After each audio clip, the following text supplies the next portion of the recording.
Hi, my name is Cameron, and I'm one of the main creative forces and idea men behind Embr. I'm going to take a moment here to tell you why the emergency services revolution is not only going to be a necessary asset to consumers, but also a necessary asset to your checkbooks. So first things first, what's wrong with emergency services? Well, we can see that it's a pretty big piece of the budget of major cities' tax receipts. And more importantly, that the price of this is only going to rise as populations increase, fires are going to increase, and other emergencies are going to increase. And we've seen actually a downward trend of municipal fire budgets. And these prices are really only going to rise as pensions and unions are going to continue sopping some of that quickly decreasing money. So we at Ember think that this is going to leave a huge vacuum for startups. So it's no secret that fighting fires is a very expensive sort of pursuit to take, but we at Ember have found ways to cut back on a whole lot of expenses. One of the most important which is we've cut out the complete need to own and keep up any sort of permanent physical building. The current model needs the buildings to house the large fire trucks, house the firefighters, feed them, and let alone the price of the land that it's on. And with the Ember model here, each individual maintains their own vehicle and maintains their own equipment, so that is going to cut down on so much of the overhead costs, besides some of the more profit-driven incentives that we have down the road. And perhaps more importantly, this is going to cut down on response time very significantly as we have active mobile forces instead of one large static force. But before I get too ahead of myself, why are we targeting firefighting specifically, besides some of the things I mentioned earlier? But we've also noticed that there's a huge trend of not only deaths in the line of fighting fire, but more importantly, in money lost. As you can see, that there's been a huge jump way above the trend of some of the monetary value that's gone missing. And we really, really think that this is because of the current just absolutely unoptimized model that's happening in the social business right now.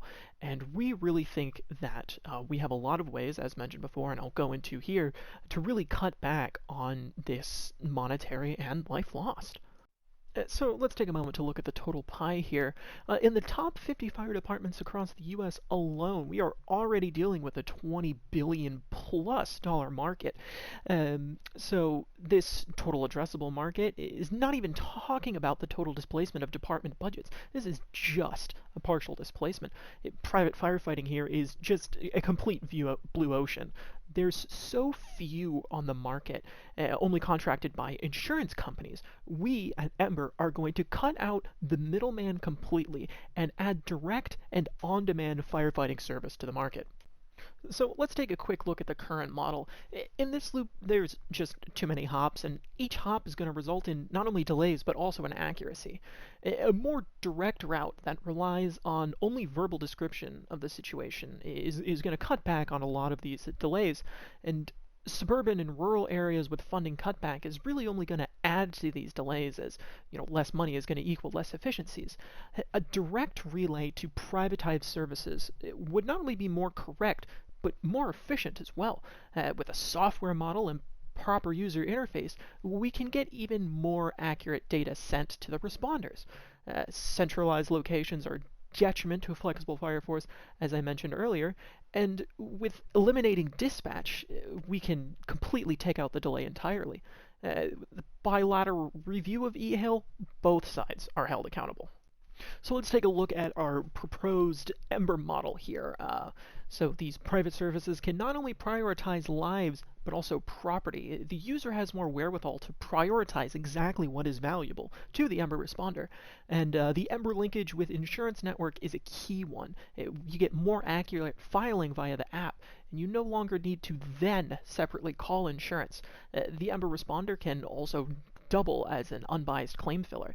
And you can see here as well, insurance completely out of the way. We've cut wait times and bilateral review to basically nothing in terms of just getting service to our customers. It's just a significantly more efficient and cost-effective method. So with this new model, we've cut out basically all of the time wasting and inaccurate information from all of that middle and all of that overhead. And more importantly, we're also able to bring property into the equation very easily and seamlessly, which again not only makes us more cost effective and more efficient, but also just a better product to the consumer than the current model. That's one of the reasons that we think that a lot of people are going to want to jump into this early adoption. The convenience, the efficiency, and just the greater service. So Ember's job as facilitator in all of this is going to be handling all of the tricky legal things, so our responders can get to doing exactly what they signed up to do, fighting fires and saving lives. We have the experience to be able to manage these sorts of things. We have entire departments completely devoted to making sure that we can get the slice of the pie that we really deserve. And possibly more importantly, the startup cost is going to be very manageable because we're offering leasing programs at great rates to help and support our responders. So that money is going to be coming directly into us and supporting them through our systems as they pay for and use the tools that they're going to need anyway. So even though rideshare-based firefighting is a blue ocean, we can get a lot of data and rates from existing e-hail services. We can take all of that data and all of that work that's already done for us and just build on top of it. Um, at a rate where responders can command a premium and actually do well from it.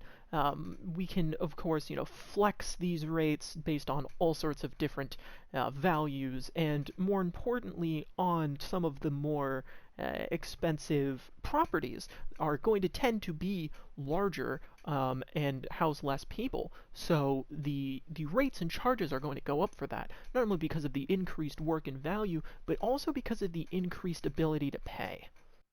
So let's take a look at the room we have to grow here. More responders is going to mean that more tools are getting leased, is going to mean that more people are being serviced in a much faster manner, and all of this premium is going to be reimbursed by a lot of the insurance. And our leasing program is also going to contribute to this ecosystem on top of the rev share that we take for facilitating this entire operation.